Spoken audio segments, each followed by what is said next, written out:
Hi friends, ഇന്ന് Christmas. എല്ലാവർക്കും happy Christmas. അപ്പോൾ ഇന്ന് നമുക്ക് അപ്പവും ചിക്കൻ സ്റ്റൂ ഉണ്ടാക്കാം. അപ്പോൾ അതിന് വേണ്ടുന്ന സാധനങ്ങളെന്ന് പറഞ്ഞാൽ നമ്മൾ 4-5 പേർക്ക് കഴിക്കാൻ പറ്റുന്ന ഒരു അളവിനാണ് ഉണ്ടാക്കുന്നത്. അപ്പം ചിക്കൻ ഒരു 1/2 കിലോളം വരും. അതിനുള്ള ചേരുവകളെന്ന് പറയുമ്പോൾ ഒരു വലിയ ഉള്ളി, സവാള ചതച്ചത്, ഇഞ്ചി വെളുത്തുള്ളി ചതച്ചത്, പച്ചമുളക് ചതച്ചത്, ഇതിനോടൊപ്പം 1 സ്പൂൺ കുരുമുളക്, ഗരം മസാല, ഉപ്പ്, ഇതും ആവശ്യത്തിനിട്ട് 2 കറിവേപ്പിലയും കൂടെ ഇട്ട് 1/2 കപ്പ് വെള്ളം ഒഴിച്ച് നമുക്ക് ആദ്യം ഇത് കുക്കറിൽ വേവാൻ വയ്ക്കാം. നമുക്കിതിൽ 1/2 സ്പൂൺ ചെറുനാരങ്ങ നീരും കൂടി ഒഴിക്കാം കേട്ടോ. എന്നിട്ട് വേവാൻ വയ്ക്കാം. ഇനി നമുക്ക് അടുത്ത് വേണ്ടത് 1 സവാള അരിഞ്ഞത്, പച്ചമുളക് അരിഞ്ഞത്, പിന്നെ ഒരു 3-4 ഏലക്ക, 3-4 ഗ്രാമ്പു, ശകലം പട്ട, പിന്നെ ഒരു 1/4 പാൽ 1 കപ്പ്, 2/2 പാൽ 1 കപ്പ്. അപ്പോൾ നമുക്ക് എണ്ണ ചൂടായി, പാത്രം ചൂടായി, അടുത്തത് എണ്ണ ഒഴിച്ചു.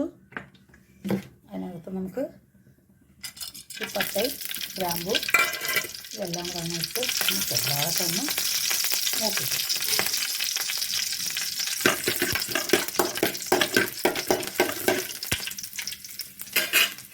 അതിലേക്ക് നമ്മൾ സവാളയും പച്ചമുളകും ഇട്ട് കൊടുക്കാം.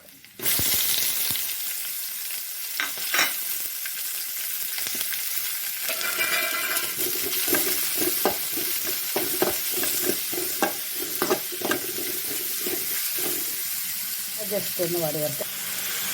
അപ്പോൾ ഉള്ളി നല്ല വൃത്തിയൊന്ന് വഴണ്ടിട്ടുണ്ട്. ഇനി നമുക്ക് അതിൻ്റെ കൂടെ വേവിച്ച ഒരു ഉരുളക്കിഴങ്ങ് കേട്ടോ, 1-2 നമ്മുടെ ഒരു ടേസ്റ്റ് അനുസരിച്ച് ചിലർക്ക് ഉരുളക്കിഴങ്ങ് ഇഷ്ടപ്പെടില്ലല്ലോ.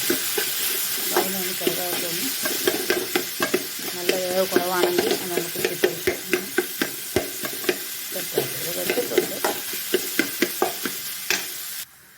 ഇതിലേക്ക് നമുക്ക് ചിക്കൻ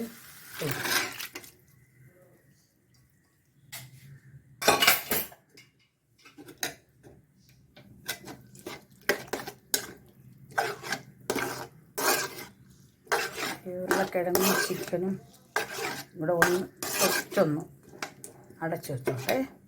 ഒന്ന് മൂടി വെച്ച് നോക്കാം. ഇനി നമുക്കിതിൽ പാലൊഴിക്കാം.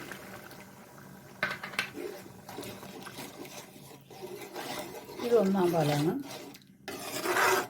പാല് അവരവരുടെ ഇഷ്ടാനുസരണം ഒഴിച്ചാൽ മതി. ലൂസാകണം, എത്രത്തോളം വേണം എന്നുള്ളത് നോക്കി ഒഴിച്ചാൽ മതി. ഇത് 1-ാം പാൽ നമ്മുടെ കുറച്ചൊഴിച്ചു. എന്നിട്ട് നമുക്ക് കുറച്ചുകൂടെ ഒന്ന് കുറി വന്നിട്ട് അടുത്ത പാൽ വേണമെങ്കിൽ നമുക്ക് ഒഴിക്കാം. അപ്പത്തിനൊക്കെ ആകുമ്പോൾ ചിലർക്ക് ഇച്ചിരി ലൂസ് വേണമായിരിക്കും, ചിലർക്ക് നല്ല കുറുവിയിരിക്കണം. നോക്കാം നമുക്ക്. എന്നിട്ട് അടുത്ത ഒഴിക്കാം. എന്നിട്ട് ഉപ്പ് നോക്കുക, എരി പോരെങ്കിൽ കുരുമുളക് ഇട്ട് കൊടുക്കുക. എന്നിട്ട് നമുക്ക് കഴിക്കാം. നമുക്കിതിൽ ഇനി ഒരു സാധനം കൂടി ഇടാനുണ്ട്, വേവിച്ച ക്യാരറ്റ്.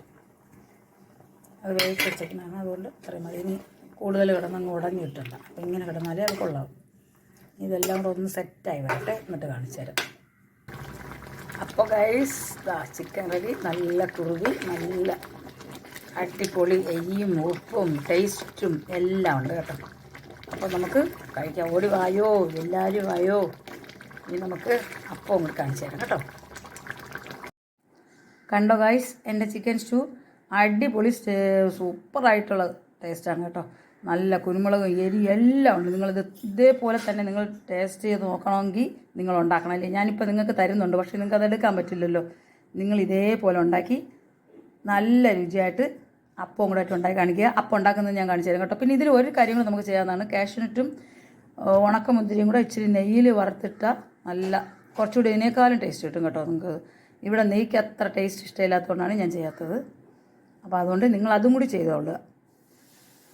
അപ്പോൾ നമുക്കിനി അപ്പം ഉണ്ടാക്കാൻ പോകും. എന്നിട്ട് അതും കൂടി ഇട്ട് തരാം കേട്ടോ. നല്ല സ്വാദുള്ള ചിക്കൻ സ്റ്റൂ റെഡി. ആവശ്യത്തിന് നമുക്ക് ഉപ്പോ കുരുമുളകോ എരിയോണക്കി ചേർത്ത് കൊടുക്കുക കേട്ടോ. നല്ല ടേസ്റ്റ് ആയിട്ടുള്ള ചിക്കൻ സ്റ്റൂ റെഡി.